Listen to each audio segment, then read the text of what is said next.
Welcome to Mobile by May with Steve May, historic preservationist, realtor, and licensed renovator. I'm his co-host, Lisa Graves, lover of historic homes and big old oak trees. You are in for a treat with every episode of Mobile by May. Steve has restored over 18 homes, many which were in blighted areas and scheduled for demolition. So he has a respected reputation for helping to revitalize areas. He is also a licensed realtor and home builder in the state of Alabama and is well versed in construction and code, especially with historic homes. In Mobile by May, you will be dazzled with Steve's knowledge of Mobile history, historic preservation, and his creativity in salvaging architectural elements even in his own home. He is like a docent in a grand museum. Twice a month, we will bring everything to you from the flavor and feel of the 7 historic districts in Mobile to why there are so many styles of architecture in Mobile. Steve and his family have been residents of the Old Dolphin Way Historic District for over 20 years. He is a realtor with Sam Winter and Company.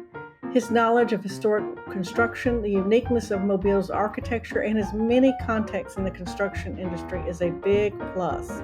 Please look over the show description to read more about Steve's incredible background and his numerous awards. Hey, good morning. Welcome. This is our first show of Mobile by May. I'm Steve May. I'm a local realtor here in Mobile, Alabama with Sam Winter and Company, and I love historic architecture and preservation.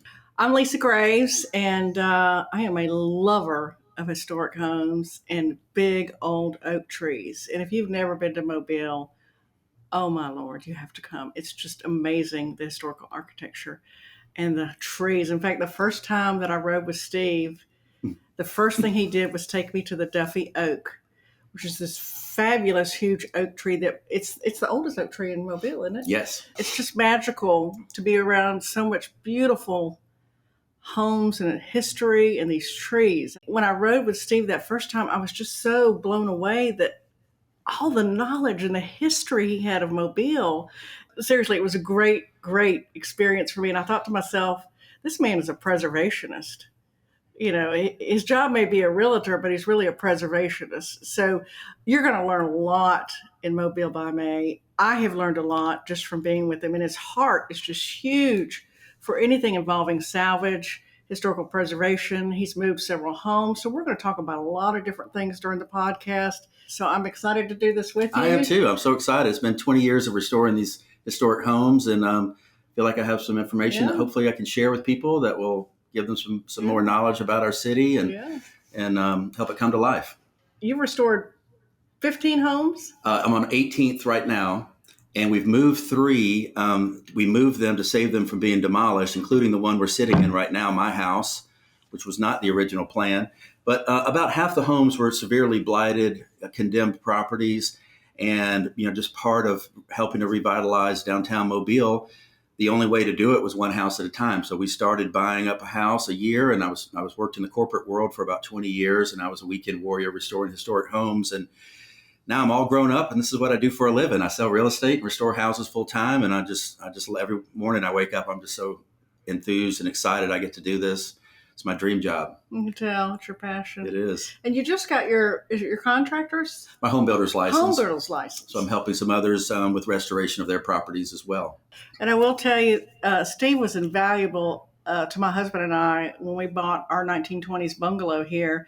And there's all types of architecture here in Mobile. But if I needed a roofer, if I needed a plumber, anybody, I just would text him and he would send his guy over. So somebody that has that kind of knowledge and connections is just invaluable to me. Talk to them a little bit about how many different types of architectural styles there are in Mobile. I know there's Spanish. We have such a rich history. Mobile is a 300-year-old city. It's an old southern port city, similar to New Orleans, Savannah, Charleston.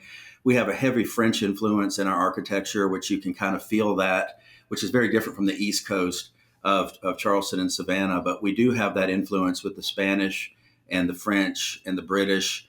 And then, of course, we've got the kind of the Southern antebellum style, Greek Revival, Italianate, bungalows, Victorian. So there's just a really beautiful, eclectic kind of mix of all these different architectural styles with the trees. Just it really resonates with people.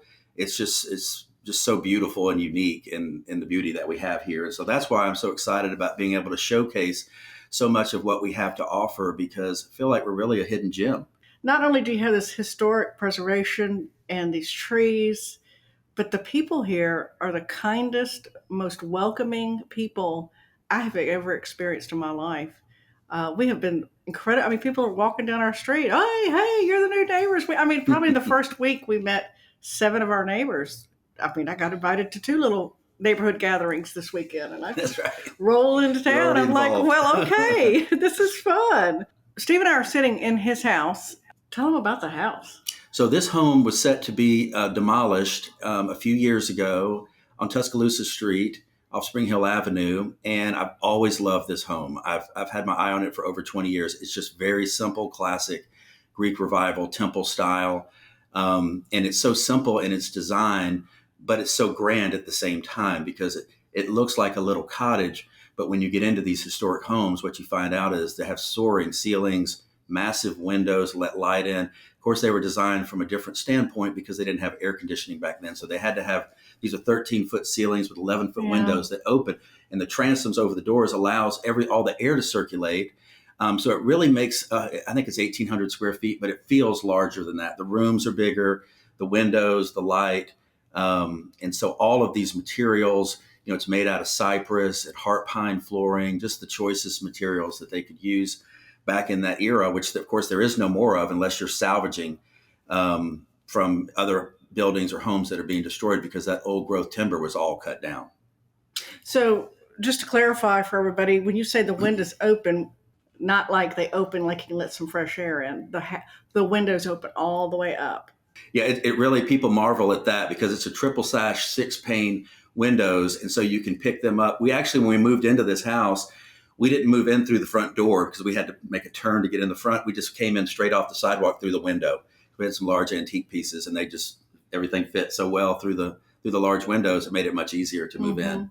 This house was actually connected to an 1830s house, and this was the newer addition, which is kind of funny when you think about that. But then I've also taken parts of other homes that we've lost. I found an 1837 front door casing to a home down Broad Street that was burned about 40 years ago, and that's my bathroom door and my hallway. And we'll kind of give a tour of some of these different ways and ways that you can repurpose and upcycle historic materials. I've got parts of old buildings like marble capitals from the post office downtown that was torn down, Corinthian capitals that were hand carved, and I used those in my house, and parts from the Battle House and the Van Antwerp building. And I've got doors from the Tolman House, the oldest house in the city of Mobile. So I like to find old pieces and then figure out how can I integrate that into my home, because the challenge with a historic home, you want to make it livable from a contemporary standpoint, but you still want to keep the aesthetic and the integrity of the historic structure. So I love that challenge, trying to do both at the same time. We are sitting in Steve's front, I guess, sitting room. A lot of times people would use this as a dining room. And then behind us is, I guess we'd call the more casual family den. And I love how he and his wife have built these bookcases as kind of a focal point when you first walk into this area. And then also it kind of branches out into the kitchen. And they have a very nice, modern, state-of-the-art kitchen in the back. There's nothing 1830s about that kitchen, I can assure you. And the bathroom. By the time I purchased this home, the house movers had already started the demolition to start to move the home. So you have to take the roof off. It's on brick piers, but there were chimneys. So they had to remove the bricks from the chimneys. Well, unfortunately, the people that they hired had no understanding of the historic value of the Portorio marble mantles, and they destroyed them with crowbars. So I was unable to put both those mantles back together because they were broken up so badly. So what I did, I used that as my floor in my hallway to keep that material with the house. First of all, I would have been crying. But then, he got it together and he thought, well, let's just use it as a bathroom floor. I would have never thought to do that. Well, I'm probably the only person you've ever met that dreams about old houses. I literally have dreams. I dream about how can I use this piece? How could I move this house? Where would I move it to? What could I do? The whole thing is I just love every aspect of the transformation. First of all, the saving of the home, because it's just so important to me to preserve what we have for future generations, because the history really gives you a sense of place, gives you an understanding about where you live. And the street that I live on is called Common Street. But what's so unique about our street is it's so uncommon because we have architecture from the 1850s to the 1940s on this short street with about, I think, 15 or 17 homes. And people are like, man, this is so neat because every house is different and different age and different style. And it really, the blend of all that together is just unique. And it's what makes Mobile home. It's why I love living here. And just so you know, Steve is in Midtown and 5 minutes from downtown. Could walk to any Mardi Gras parade, any event downtown is very easy. So he and his wife could just walk down the street and have a lovely dinner and then walk home. And you will find here in Mobile that community is a big deal. People sit on their front porches, they walk their dogs, they walk their kids.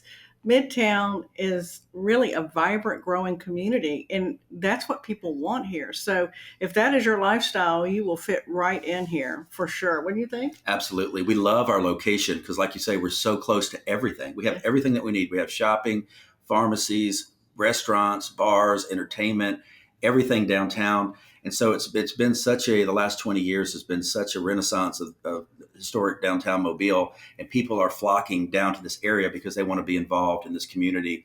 And it's kind of like Mayberry. It is. You talk with somebody for 5 minutes, you find out that you know them from somewhere else. So right. It's a really kind of a small town culture but it's growing. It's rapidly But it has growing. a lot of big city type things to do. There's some big employers George coming. Thorogood was just here at the Sanger last night. I was, oh my God, George Thorogood.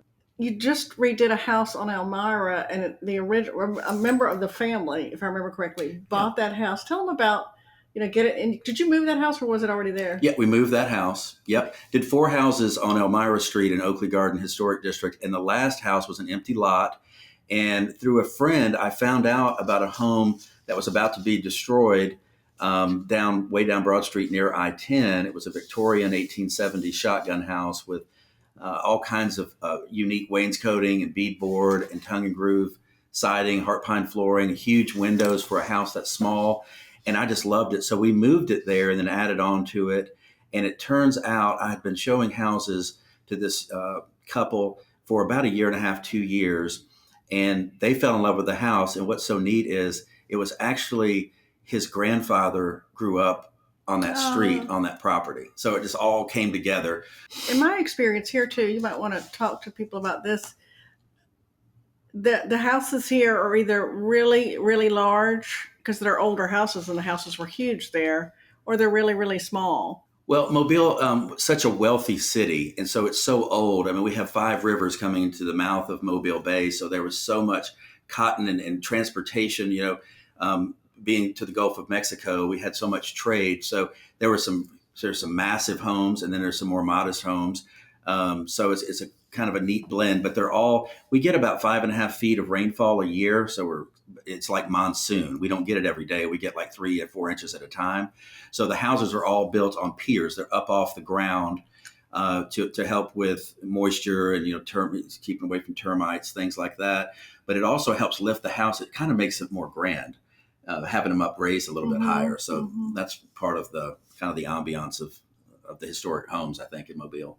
When my husband and I were shopping for a home here, I was kind of stunned that, of course, we keep telling you that Mobile is such a gem, but evidently a lot of people from all over are wanting to move here. And poor Steve, I think he was having a little angst for me because he was worried that somebody was going to come along and outbid us by a lot, because they're having people that are coming in here from California and Colorado and all over, where housing is much more expensive than it is here.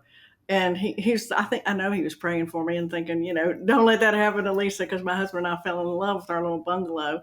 And then there's something here I'm going to let Steve talk just briefly about that gave me a lot of peace, that the integrity of a historic home is going to be preserved, and that's the Architectural Review Board. So talk to them a little bit about the Architectural Review Board and what their role is. Well, it's so important because really what the big picture with the Architectural Review Board is, it helps to maintain the historic integrity of the neighborhoods, because it helps to increase the property values of our neighborhoods. So we want to make sure, at least from a facade standpoint, that the home is true to the era when it was built. We don't want somebody altering the windows or the doors or the proportion of the house, or maybe sometimes the colors, or putting a chain link fence, anything like that that's going to devalue the property, other neighbors are affected and impacted by that as well. So it's so important that we go through a process with historic development and an architectural review board to make sure we're on the same page and doing things in keeping with the history of the house. I had the pleasure of attending an architectural review board meeting recently, and I will say it gave me a lot of peace knowing that I'm invested in historic property here, because they didn't play around. Just take peace in knowing that when you make an investment in historic Mobile, that there are people that got you back. And also, I want to make this important distinction, because often I talk with people about historic properties and like, well, I have to have a modern kitchen. You can do whatever you want inside the house. It's just the facade exterior that has to be historic. Of course, we have modern bathrooms and kitchens and everything like that inside. We like to think we have the best of both worlds. Yeah. So Mobile by May, we're going to bring you 2 episodes every month, and we're going to talk about everything from all the historic districts. We're going to talk about architectural review board. We're going to talk about anything you need to know about Mobile, just coming to Mobile for a visit, or even if you just want to look at the property. I assure you, Steve would take you around and show you. We love questions. Feel free to email Steve at smay@samwinter.com, or you can text 601-955-3490. You never know what Steve's working on. I was riding with him, and he showed me another piece of property that I probably wouldn't have even thought about, but it needs a lot of love. But he's got it propped up and redoing it. And then he drove past another job site, and somebody was throwing away these bricks from the 1800s, and he said, "Oh, let's get those bricks." That's right. So it's always something, There's always something going on. I have the best laid plans, and then I find something else, and then I end up having to save that. So whatever it takes, it's just so much fun and rewarding. And they can follow you on all your social media sites. Yeah. And a YouTube channel. My Instagram, Facebook is _Steve_May. If you want to follow any of the projects or the houses moving, I have videos of when we move the houses down some of the streets and some of the different projects and things like that I'm working on. So there's a quote that, what's his name? It's a German philosopher, and it encapsulates architecture to me. Von Goethe, he said, architecture is frozen music. And for me, that's what resonates with me when I look at these old homes. It's inspirational. It's kind of like listening to your favorite song. So for me, I have a vision in my mind's eye of what I want to do when I'm restoring. Sometimes these homes are in horrendous condition, but in my mind's eye, I have a view of where I want them to be, and I love working toward that process and transforming it.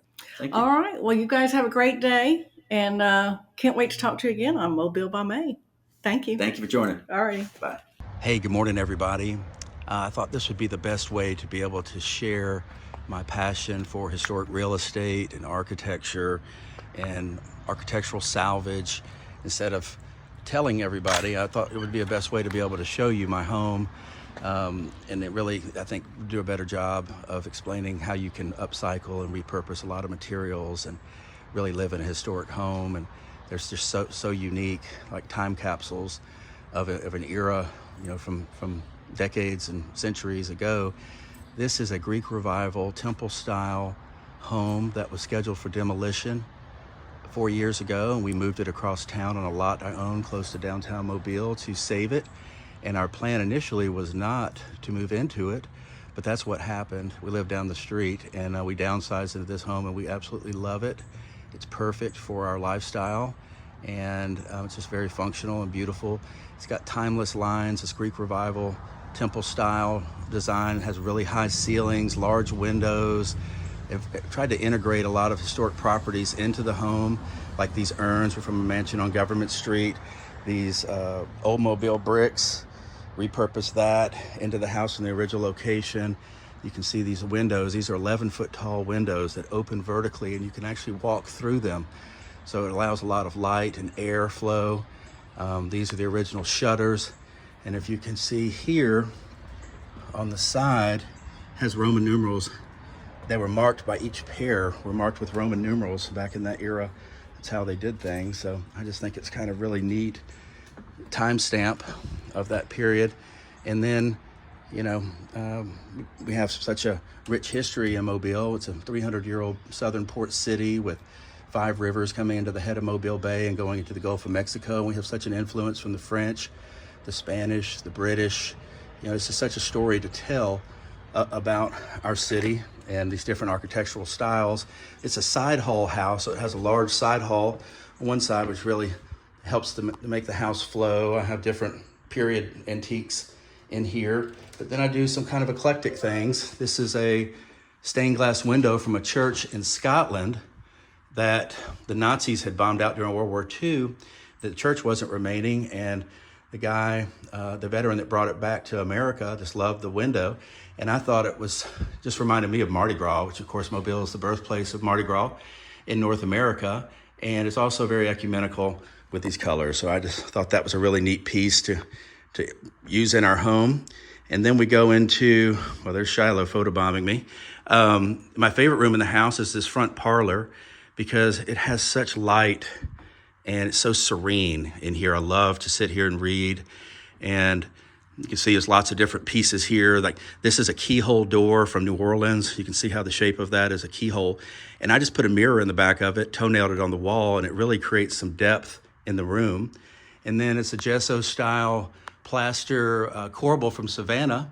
It's a mansion in Savannah, and I just loved it. So I said, well, let's just display it so I can look at it. So you kind of get to do some fun things with some of these materials and use them in different ways. Parts of buildings. This is an old post office downtown, and you can see the scales of justice on the top. There's 13 states and the key to the city. It's a Corinthian capital. The whole building was solid marble, and it was torn down in the 1960s for urban renewal. It was actually a reproduction of a building in Florence, Italy. So just gorgeous, stunning old pieces of things. And like I said, I do have some antiques, but then I also like to, you want to have contemporary living, so you integrate the two. I love the pocket doors. These are 10-foot tall pocket doors that close. So it makes this front room private at night. If they want to watch TV in here, I can close it off and have some privacy in the front. And we added this bookcase surround to really draw the eye up, create some space, and use a lot of the materials and things that I found through the years in a lot of these old homes, old cannonballs and tile and bottles, part of the battle house, just all kinds of square nails, all kinds of neat things that I enjoy. And then we added on this back portion, which is the kitchen, and we actually took parts of the original house and used them in the home. So like this wall is the dining room ceiling in here, which we could not save, so we repurposed it, put it in here and hung some ironwork on it. With this kitchen island is made out of old doors, old jib doors, so it's contemporary and functional, but it's historic and it kind of flows with the rest of the house. I've got this bathroom, my son's, is and we just used all the old beadboard, and we left it kind of funky, left the old colors. We didn't paint it all white. The ceiling shiplap from an old house that was torn down.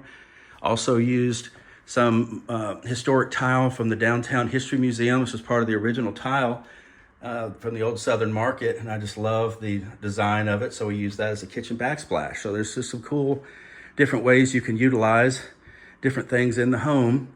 And even these door casings in this room are actually windows. And I took the windows out and made them door casings because I like the detailed woodwork. I just thought it was neat.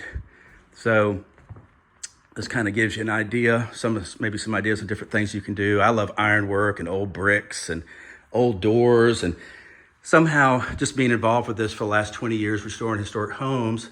Being a realtor, I have found some awesome materials. This is a front door casing to an 1837 home down Broad Street called the Old O'Donnell Place. And I found this through a guy doing some salvage who had it stored in his tire shop for the last 30 years. So had to move that in, clean it up, and I have a fabulous front door to it. I have an artist working on now. I'll share that at a later time. But then you go into like our master bedroom here, where I've got these 10-foot tall cypress doors from the original Tolman house, which is an 1820s house. So there's just neat things you can do with a lot of the old material to make it unique and just kind of show your personality and have fun with it. And that way when you you just kind of walk around your house, it just kind of, resonates with you. It's just creative and fun. This stained glass window, I meant to show you, I actually put it on the original central beam to this house, which once we moved it, we didn't need it any longer. But I put the stained glass window on it, and you can see back in that period of time, they didn't have many nails. And so they had to figure out how to build things. And this is all mortised out like Legos. They were all kind of fit together very, very snugly. And that way they didn't have to use nails for the construction, they're still standing today, many of them. So it's just really neat. The craftsmanship, the material, the style. This house was built of cypress, such a great wood for water. Mobile's rainiest city in America. We get over 5.5 feet of rain a year. And so it's so important to have material that doesn't rot. So cypress, of course, grows in water. It's very resistant to rot. And then these floors are all heart pine. Let me go back for a second. Heart pine, you can see the pine is it's almost petrified at this point. Termites want to eat it, and it's resistant to water as well. So they really knew what they were doing in that era in terms of the materials and the way things were designed. And I just think it's so neat to be able to take the contemporary and the historic and make them both work together so that you can live where you imagine. And that's one of the things I love about being a realtor, is helping my clients find a home that they love, and then even giving them ideas and tips on different things that they can do to really make it theirs and customize it. And so this is a really exciting new journey for me to launch this podcast, and each one will be showing different aspects of the city of Mobile, different types of architecture, the beautiful parks, the trees. We just have such a compelling story to tell, and I want to share that. So I hope that y'all join us for the ride. Thank you. Thank you for listening to Mobile by May. Please make sure to leave us a review on the podcast platform. Share with your friends on social media. We love questions, so feel free to text us at 601-955-3490 or smay@samwinter.com. You can also follow Steve May on Instagram, Facebook, and YouTube.